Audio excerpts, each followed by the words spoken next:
Hello, welcome to Capacity TV. I'm joined today by Michael Wheeler of NTT Communications. Michael, NTT Com, you've just announced the launch of a new point of presence in the old English city of Manchester. Why are you doing that? Why have you expanded your IP backbone into Manchester? Well, thanks for having me, Alan. It's great to be here.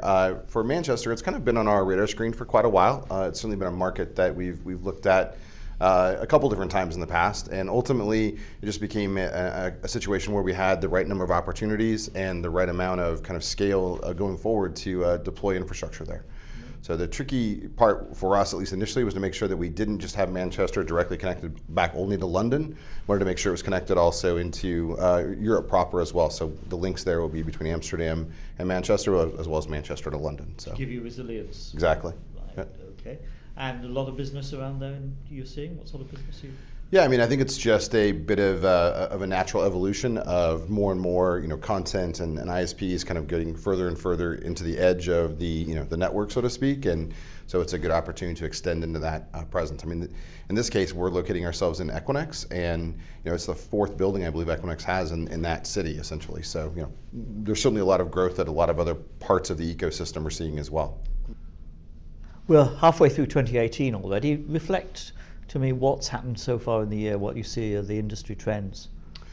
I think what we've seen for the first half of this year is a bit of the same progression we saw at the end of last year, which is our customer growth on traffic at the 100 gig port level has really been significant. And we're really seeing large growth in that curve. We're seeing more and more customers deploying kind of only 100 gig capacities versus 10 gig and then moving to 100. 10 gig is still a large part of traffic for us from a customer facing point of view, but 100 gig is definitely really taking over and driving a growth from an overall percentage basis. The other thing I think that we've seen also for a while, and we talked about this at previous events, is just the issues around network security. There were some large attacks that have occurred recently. The Memcache attack, which was about a month or so ago, was pretty much off the scale in regards to volume. And there have been a few other kind of smaller incidents that occurred. For example, the kind of the route hijacking that occurred around the DNS 53 situation that occurred, and the kind of tying that into cryptocurrency kind of theft that took place. So those things are certainly not new, but some of them are new incidents, I would say, or new examples of incidents, and that kind of keeps us on our toes for sure. In the era with GDPR coming in Europe, what's NTT Com's role in helping preserve security and defend against attacks? From a global IP network perspective, we're really focused on the network security component of that. Security, as you know, is a very broad scope of services and applications. We focus on the network piece and look at DDoS attacks in particular. We have done a number of things to kind of enhance our DDoS protection service offering over the last couple of years. And we're getting close, I can't announce anything today, but getting very close to kind of announcing our next level of that protection offering probably in the next couple of months.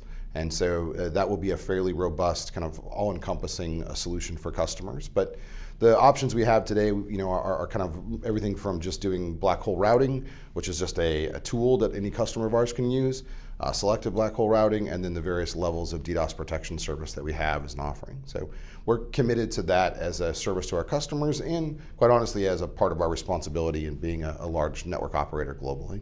What solutions do you see as the most effective against these attacks? Is that what you're hoping to bring out, or are there other things that the industry as a whole is providing? The reality is that there is, depending upon the user or the customer, the types of tools that they need to use will vary depending upon their type of traffic, what they're trying to protect, and how they're trying to manage the geographic diversity that they have across their network. So there's no one-size-fits-all answer for sure. And in many cases, a lot of our larger customers have their own set of tools internally. They'll use, in some cases, one or two or three different third-party groups like ourselves and others to actually address the overall attack profile. It's kind of like security for a home in many ways. You have various degrees of that, from just a simple lock and key on the front door to video cameras and a dog sitting in the front yard or something. So everybody has to scope that based on their business requirement, and we just feel like we need to be a part of that offering that's available to customers. Is the global carrier industry working together, different companies, to achieve this? There are, I would say there's a number of ways in which the carriers work together. There's certainly kind of at an engineering level and a network security team level groups that are, I would call more ad hoc groups, but a lot of interaction there. And we have been doing some things with the Global Leadership Forum around network security and having some more collaborative approaches to how we can work together to address security across the different networks that we have. Exchanging information and...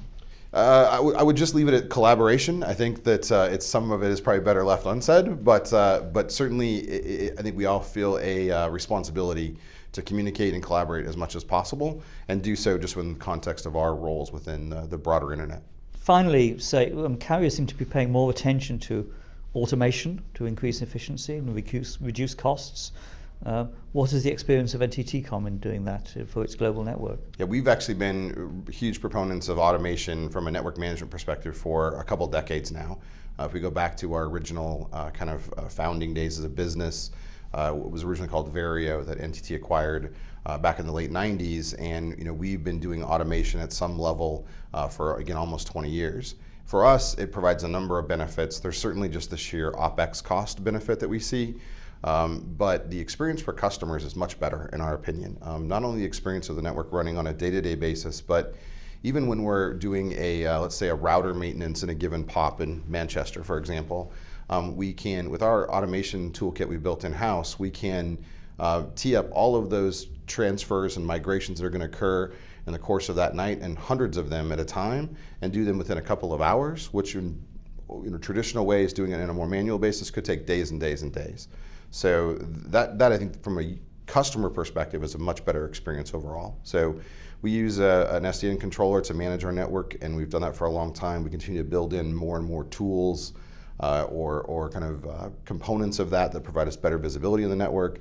But automation as a concept is something that are huge fans of, and do as much as we can to move forward for ourselves, but I think we certainly have contributed to the industry at times as well. Great. Well, Michael, thank you. Hope business in Manchester goes really well, and thank you for joining us on Capacity TV. Thank you. Thanks for having me.